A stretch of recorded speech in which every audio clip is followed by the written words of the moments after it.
Será que a ração supre todas as necessidades dos nossos cães e gatos? Dr. Fábio Guerin explica tudo a respeito da alimentação dos nossos pets.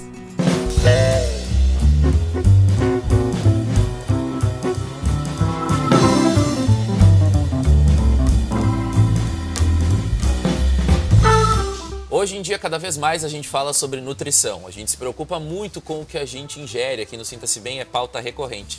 Mas e quando a gente fala de pet? Será que a gente também não tem que tomar atenção no que os nossos bichinhos estão comendo? E se estão comendo da melhor forma e tudo que precisam para se nutrir?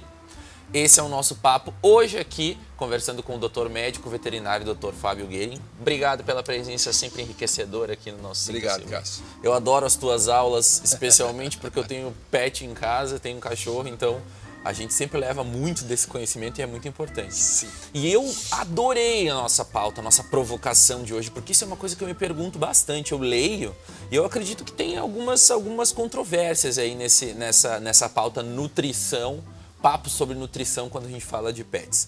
Primeira pergunta que eu te faço é para a gente sair dessa provocação e começar a conversar sobre isso.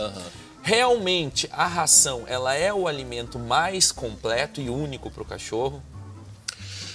Olha, isso é um assunto, como tu bem falaste... Para o cachorro e para o gato, né? Parênteses, estamos falando de pet como também, um todo. né? É um assunto, como tu bem falaste, um tanto controverso, né?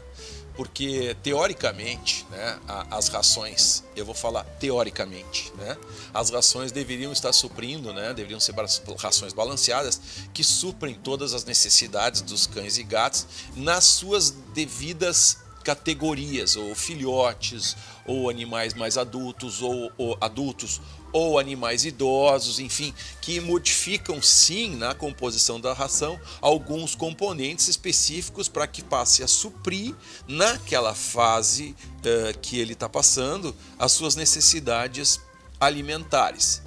Por outro lado, né, a ração propriamente dita, peletizada, seca, ela tem algumas questões que a gente deveria se perguntar, considerando-se que tanto o cachorro quanto o gato, na natureza, né, são animais que não consumiriam alimentos desta maneira, né, visto que as rações, em especial as rações secas, elas têm uma quantidade muito pequena de água. Então elas têm menos de 10% de umidade normalmente, né? E isso aí evidentemente força tanto os cães quanto os gatos a prover para o seu organismo uma quantidade bastante de água.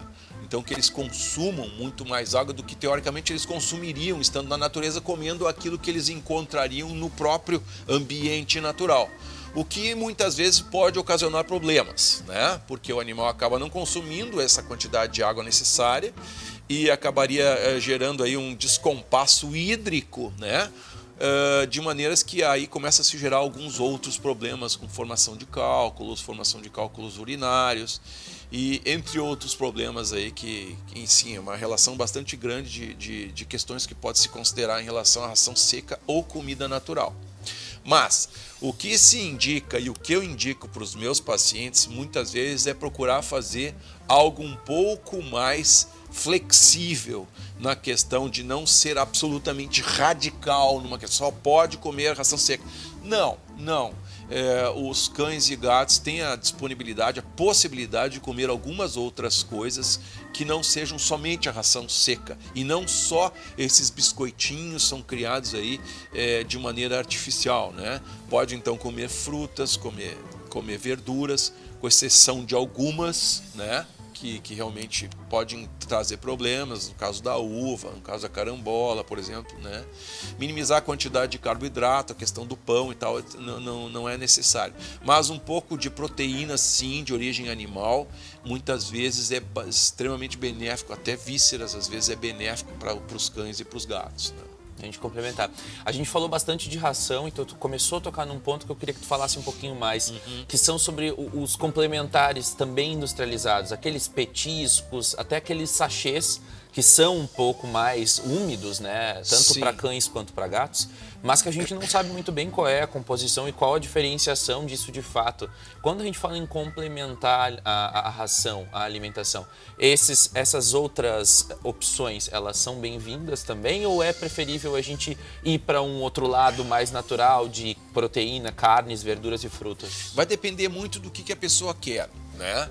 Do que ela pode fazer dentro da dinâmica do dia a dia dela. Muitas vezes ela não consegue fazer de outra maneira, porque trabalha, enfim, e não consegue coletar os nutrientes que ele precisam, fazer efetivamente comida para o cão ou gato. Acaba caindo na ração seca mesmo, né? Mas se a pessoa optar por tentar se envolver um pouco mais na questão alimentar do seu cão ou gato e quiser sim migrar para um outro tipo de alimentação, ela pode.